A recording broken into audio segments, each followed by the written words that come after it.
Welcome to the Tune Tapestry, the show where we tug at the threads of traditional and classical music from across time and place and discover the surprising connections around the world.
Yes, this is the Tune Tapestry here at 5EBI 103.1 FM, 10 Byron Place, Adelaide, the multicultural broadcaster in Adelaide. And I am Rachel Hay. Now it's the 21st of December, so this program is to compare and contrast traditional and classical music from around the world, but let's look at Christmas songs. Now, according to Wikipedia, it's difficult to distinguish Christmas carols from Christmas songs, but generally carols are viewed as religious while Christmas songs are secular. So many carols focus on the birth of Jesus, but others are also about Advent, which is the period of 4 weeks to 40 days before Christmas, the 12 days of Christmas, which are after Christmas, from Christmas to the 5th of January, St. Stephen's Day, the 26th of December, St. John's Day, the 27th, Holy Innocents, the 28th, and Epiphany, which is the 6th of January. And that's when the three wise men visit. Of course, Christmas songs focus on secular themes, such as winter, or we'll see next week also summer, family gatherings, Santa Claus, and so on. So this week we're exploring songs meant for congregational singing in the lead up to Christmas and at Christmas midnight church services. Next week we will look at songs that talk about Christmas more generally and the season and food related to it in various countries. And of course there are so many Christmas carols and songs in the world, so we're barely scratching the surface. I could do a weekly program all year about Christmas songs and still not cover all the Christmas songs. But nevertheless, we've only got 2 weeks. I don't think I can justify more than 2 weeks of Christmas songs. So our first song today is Come Thou Long Expected Jesus, which was written by Charles Wesley 200 or 300 years ago as an Advent hymn. And it is sung to the great Welsh tune Hyfrydol. I'm, as you may have worked out, a fan of Welsh singing. So here is the Wesleyan hymn, Come Thou Long Expected Jesus, which is an Advent hymn, and that's why we're listening to it before Christmas. Come thou long expected Jesus, born to set thy people free. From our fears and sins release us, let us find our rest in thee.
Yes, that was Come Thou Long Expected Jesus, sung by the Geneva International Christian Choir and Orchestra. Played by the orchestra, not sung by it, of course.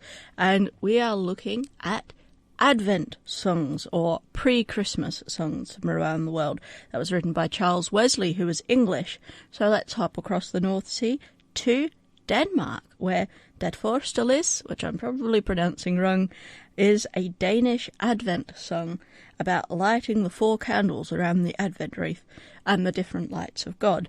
Now, my mum's Anglican, and her parish has a similar song that goes, Christmas is coming, the church is glad to sing, and let the Advent candles brightly burn in a ring. And each verse is about the different readings for that week. So this Danish one is similar. It's about lighting the 4 candles around the Advent wreath, and it's a fairly recent song written in the 1970s. Det første lys overtaget af Gud. Det skabte liv, hvor alt var øde.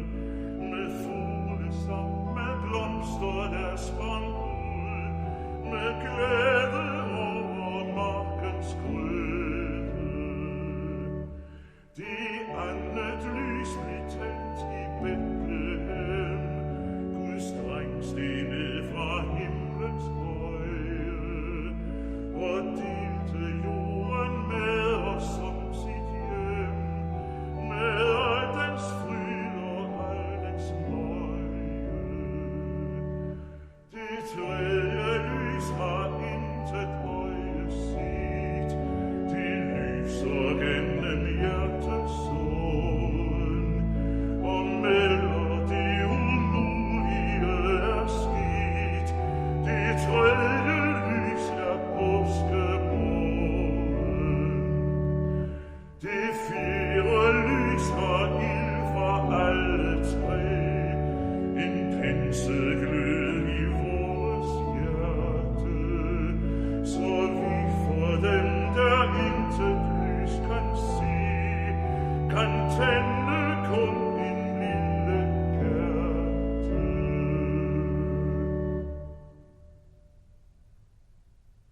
That was a Danish Advent psalm. So we're continuing to look at Advent and pre-Christmas songs from around the world, and let's go to a different part of the world, Antioch, which is in Syria. And although this particular song that we're about to hear is recorded by the Antiochian Diocese of Wichita, which is in America, so the song is in English, but it is Byzantine chant, which is the traditional style of singing used in churches in Arabic-speaking countries.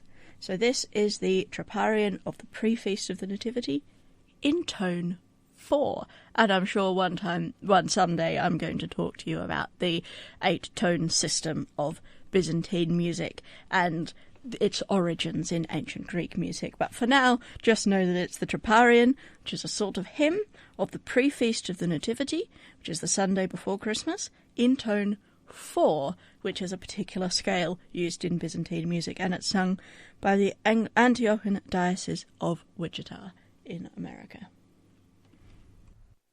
Make ready, O Bethlehem, for Eden hath been opened for all. Prepare, O Ephrathah, for the tree of life hath blossomed forth in the cave from the Virgin.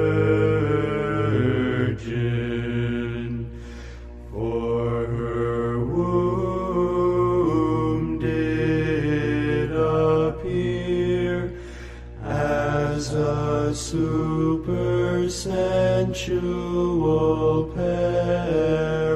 paradise, in which is planted the divine plant, whereof eating we shall live and not die, as Adam.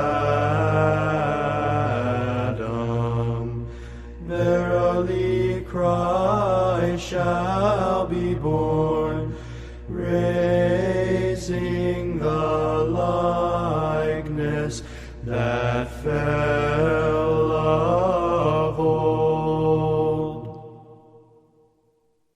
That was the Troparion for the pre-feast of the Nativity in tone 4, sung by the Antiochian Diocese of Wichita. It was in English, but it was traditional Byzantine chant, the same melody that's used for the same hymn in Arabic. So that is, of course, Orthodox Christian Eastern Christianity. So let's look at Western Christianity for an Advent or pre-Christmas hymn. Now, what else but Veni, Veni, Emmanuel. O come, Emmanuel. I should sing that. O come, Emmanuel. It's an Advent and Christmas song, originally written in Latin, which is why I introduced it as Veni, Veni, Emmanuel. And it is a metrical paraphrase of the O Antiphons, which is a series of antiphons sung amongst the Magnificat at Vespers in the week before Christmas. The Magnificat is the song that Mary sang as she was going to visit her cousin Elizabeth when she'd found out she was pregnant with Jesus. And basically what this means is that every verse of this song that Mary the Theotokos wrote, in between each one, someone will put in these extra verses, which are these antiphons. Because it's like antiphon is like against, so you've got one person singing the verses from the Magnificat and one person singing these extra verses talking about Christmas. Anyway, that's basically how this song originated, and it did begin in monastic life in the 8th or 9th century. So I did say Western Christianity, but this was before the Great Schism, so I guess it's also Orthodox as well as Catholic. This 1851 translation by John Mason Neale is the most popular version in the English world. First appeared in the 1851 Hymns Ancient and Modern, or as my family calls it, Hymns Ancient and Mouldy, but they do have good hymns. But there are other translations into English and other languages. It's just that the 1851 translation is the most popular one in English. And the most popular tune, what we're about to hear isn't the original tune for it. The most popular tune actually comes from 15th century France, and it does occasionally get sung to other tunes. So with all that information in mind, I know I said a few weeks ago I'd try to be a little less technical on the show, and I've written these notes for myself with technical vocab, and then I'm like, oh, I just said that. I should probably explain what I just said. So hopefully my explanations make sense. But with all this information in mind, it's a very old Latin hymn sung during Advent, during the week before Christmas, which we're currently in now. Christmas is only 4 days away. Here is Hayley Westenra singing Veni, Veni, Emmanuel in Latin.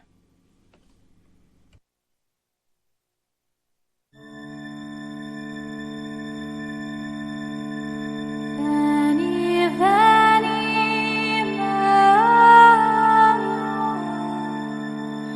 captivum solve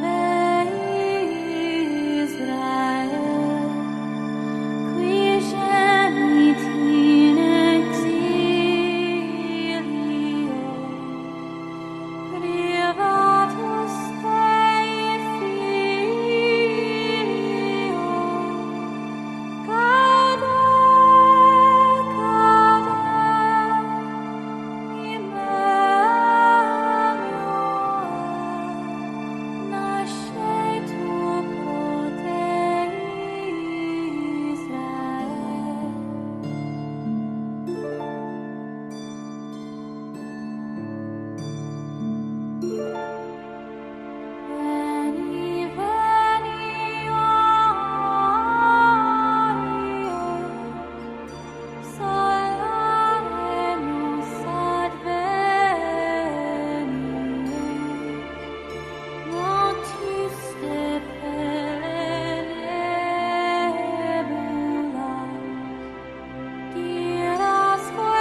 That was, of course, Veni, Veni, Emmanuel, a very old hymn in Latin that is sung traditionally in the week before Christmas. We're looking at Christmas songs, Advent songs, songs for the lead up to Christmas from around the world.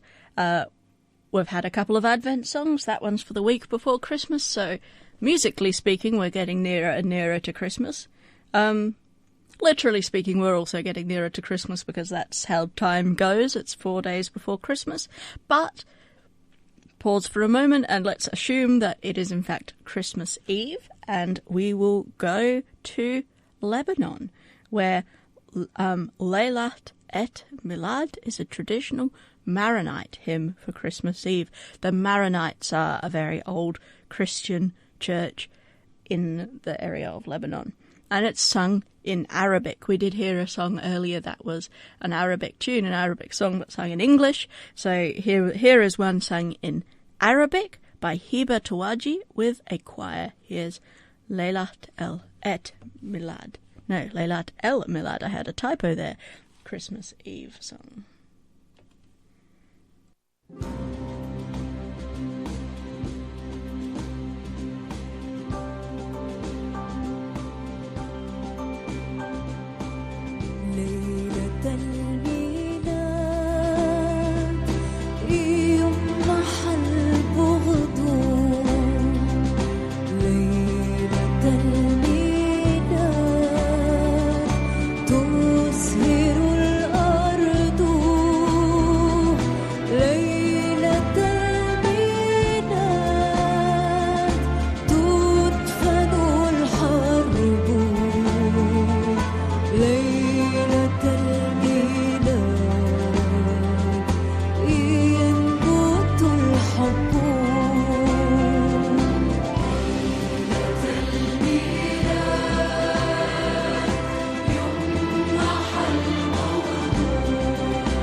was Laylat El Milad, a traditional Maronite hymn for Christmas Eve in Arabic.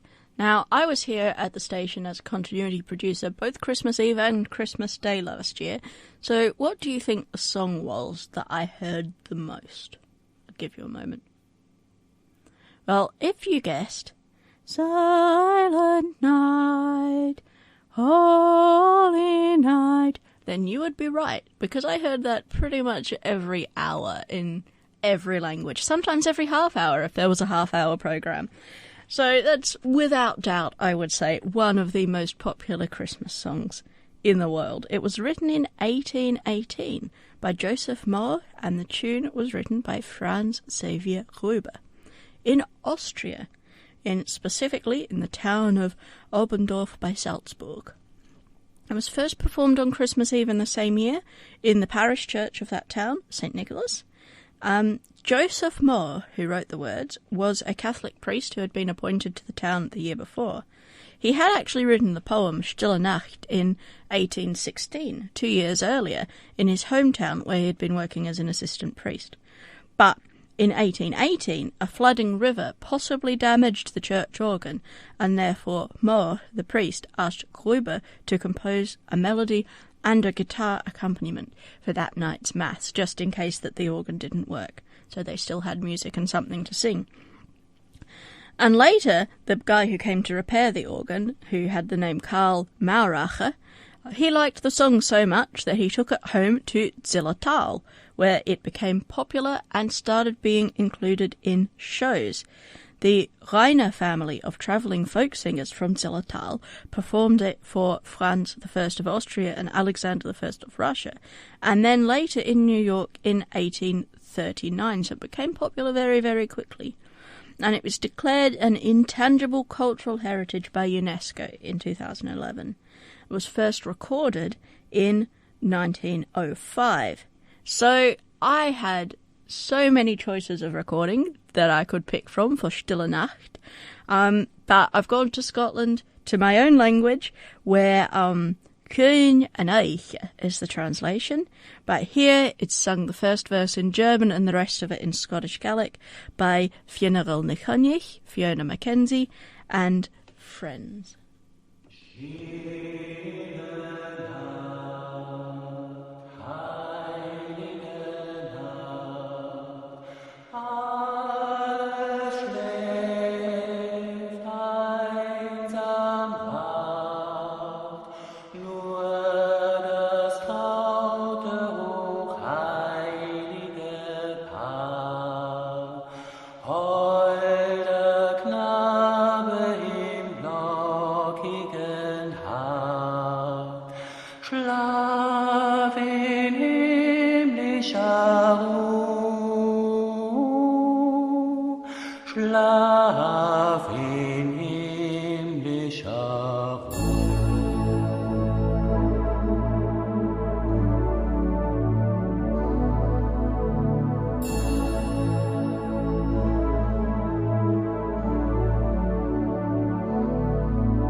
You are listening to the Tune Tapestry here at 5EBI 103.1 FM, Adelaide's multicultural broadcaster, and I am Rachel Hay, and we have been looking at Advent songs from around the world. Advent is the period leading up to Christmas. But we've made it, musically speaking, to Christmas Eve, not practically speaking. There's still a few days to go, or a few weeks if you celebrate the feast on the Julian calendar. But musically speaking, we've made it to Christmas Eve. We've just heard Silent Night, one of the most popular carols. So let's go to Hungary, where there's a song called, and any Hungarian listeners will have to forgive me, Sorda Pastorok, which means shepherds. And it's one of the oldest Hungarian Christmas carols. It first appears in a book written in 1651, that's 400 years ago, and even then it had the note next to it that said, Old Song. The music was first recorded in a manuscript written in the mid-18th century. And the lyrics talk about shepherds in the fields, Jesus in the manger, all that sort of stuff that you usually hear in a Christmas Eve or Christmas Midnight Mass song. So, here we go. Shepherds, a Hungarian Christmas carol sung by Gabor Nagy.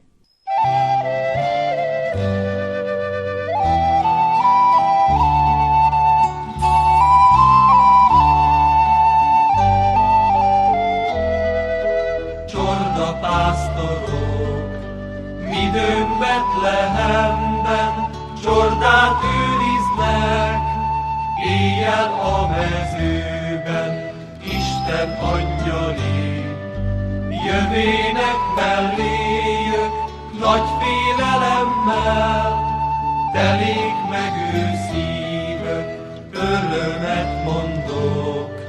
Néktek ne féljetek, mert ma születik a ti üdvösségtek, menjetek el még.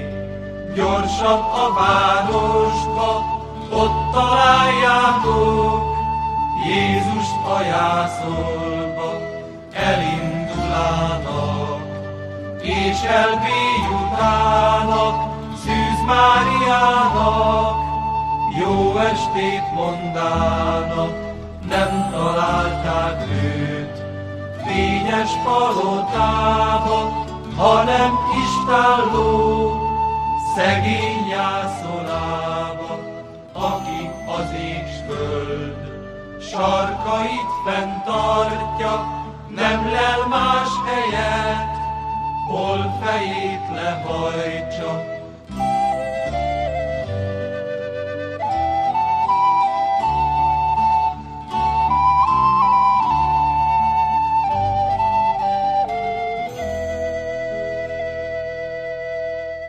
That was a very old Hungarian Christmas carol about the shepherds in the fields and Jesus in the manger. We are still looking at, obviously, Christmas songs because it's 4 days before Christmas. So we'll go from Hungary to Ireland now, where there's a very popular Irish carol of unknown origin called Dánaíche ud Imechel, which means that night in Bethlehem. There's only 2 verses, and I have written them out here and was planning on reading them out and translating them for you, but I speak Scottish Gaelic, not Irish Gaelic, and therefore my pronunciation will probably be picked up by an Irish speaker who happens to be listening, assuming that there are Irish speakers listening. I know there are Irish speakers in Adelaide. But anyway, Dánaíche ud Imechel, that night in Bethlehem. There's a line that says, Godánig an bréthe sláán, or I suppose in an Irish accent, Godornig an bréthe sláán, because I just pronounced that like a Gaelic sentence, which is that the word will come. It talks about Iasagon, little Jesus. It talks about Anwaidian, the maiden, which refers to Mary. Yes. It talks about the Teachgada J, or Teachgada J, I think in Irish, which is the messenger of God, which is, of course, an angel. So here is Dánaíche ud Imechel, a popular Irish Christmas carol sung by Althorn, who are one of my favourite Irish singing groups. They're from Donegal, and I saw them perform at the National Celtic Festival in Port Arlington a few years ago. They didn't sing this one because it was in June, so they didn't sing Christmas songs, but anyway, this is Alton, the group from Donegal, singing Danicha ut I Mehel, that night in Bethlehem.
That was Danicha ut I Mehel, an Irish Christmas carol.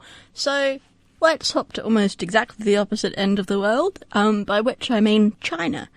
And we're going to listen to Penelope Chan singing a Chinese Christmas carol, which translates as Midnight Sleeping Bethlehem. And it was written in 1930. And that is the sum total of the information I was able to find out about this song. So let's hear it.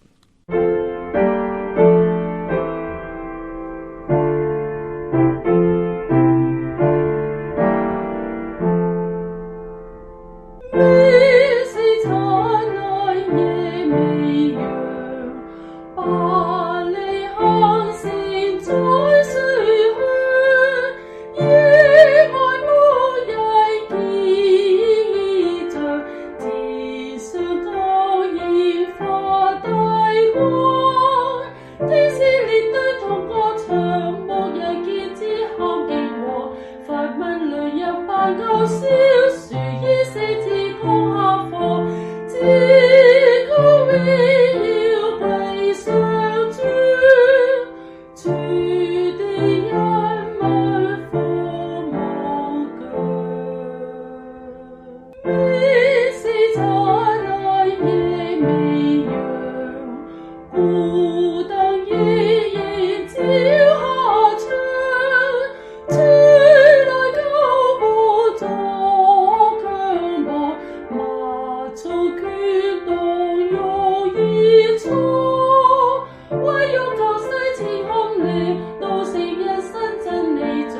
悲傷，只我榮耀歸上主，主的恩惠放我腳。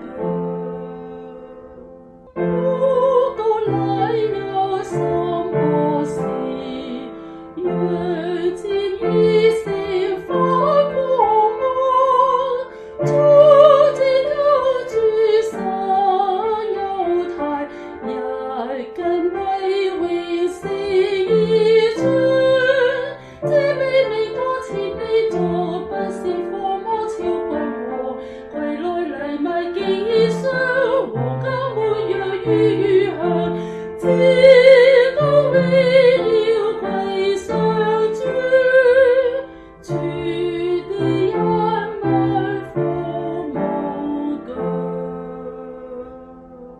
一日遠家有主像，最深簽字到心窩，我已摸過頭，這徘徊歧路無主張，實已為我立先亡，我喜已交作模樣，願見我心死死的模樣，下跌無地方，願見我心死死的模樣，下跌無地方。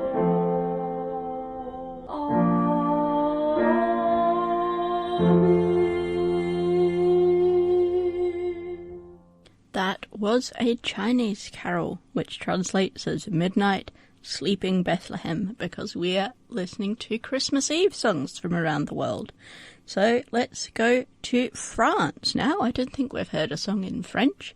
We'll hear Il est né le divin enfant, which is a traditional French Christmas carol, and the title means He is born, the Holy Child. The tune was first published in 1862 by Jean-Romain Gourget and an organist called Paul Webster, which is a very French name, in a collection of carols called Air de Noël Lorraine, which is Christmas tunes of Lorraine. And the lyrics were first published 13 years after that, in 1875. In a lot of these older carols, the lyrics get published first before the tune. So it's interesting that the tune was published first for this one. Anyway, it talks about the expectation of Jesus for many years and also how he's in a stable, typical stuff for a Christmas Eve Mass song. And we're going to hear it sung at the Midnight Mass at the Notre Dame Cathedral in 2015. So here it is. Il est né le divin enfant.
known fact about me is that I went to the Deutsche Schule here in Adelaide for about 5 years.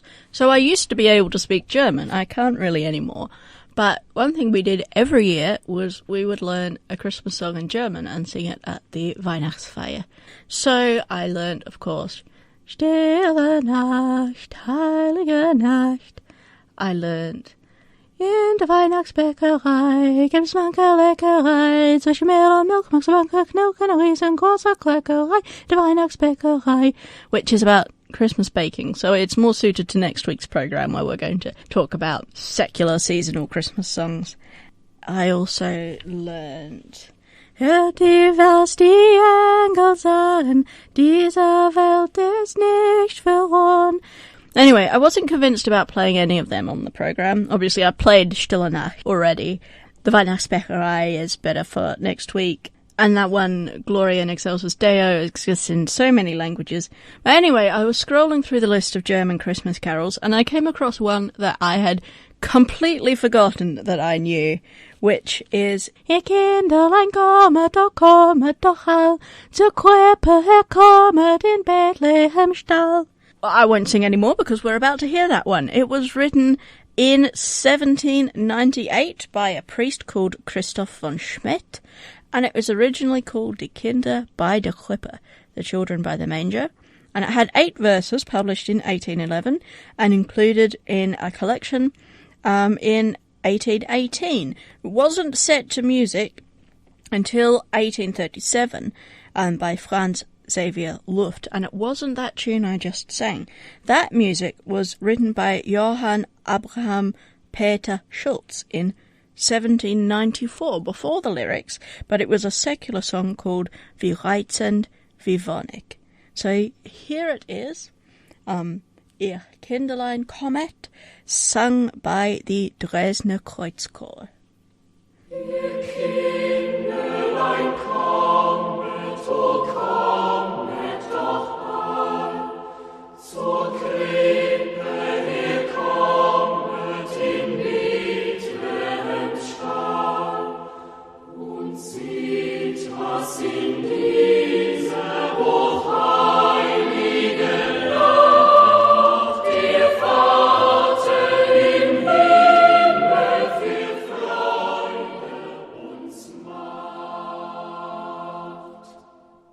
O seht in der Krippe im nächtlichen Stall, seht ihr beides Lichtlein zerglänzenden Stahl, in reinlichen Winden das himmlische Kind, viel schöner und holder als Engel es sind.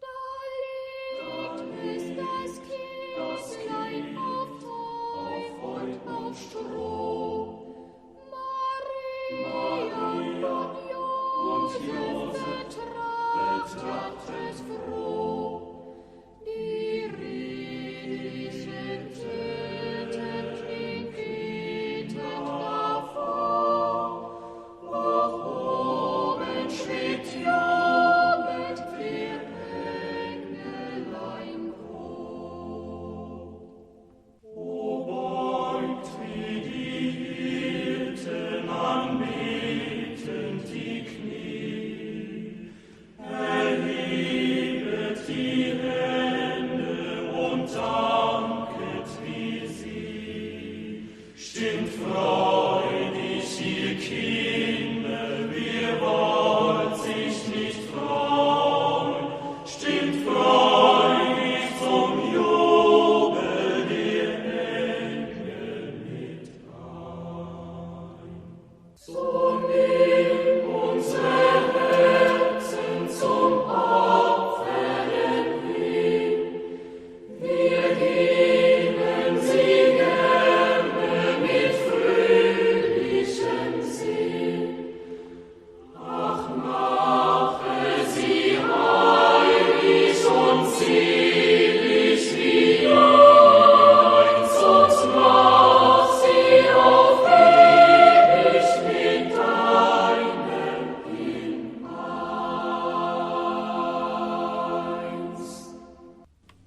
was the German Christmas carol Ihr Kindlein kommet. Because we're doing Christmas Eve songs. We are running out of time for Christmas Eve songs. On this program specifically, I'm sure you'll hear many, many more over the coming days listening to 5EBI. But we've just time for one more, which is Adeste Fidelis, which I thought was a lot older than it actually is. It's in Latin, so I just sort of assumed it was old. It was actually written in the 17th century.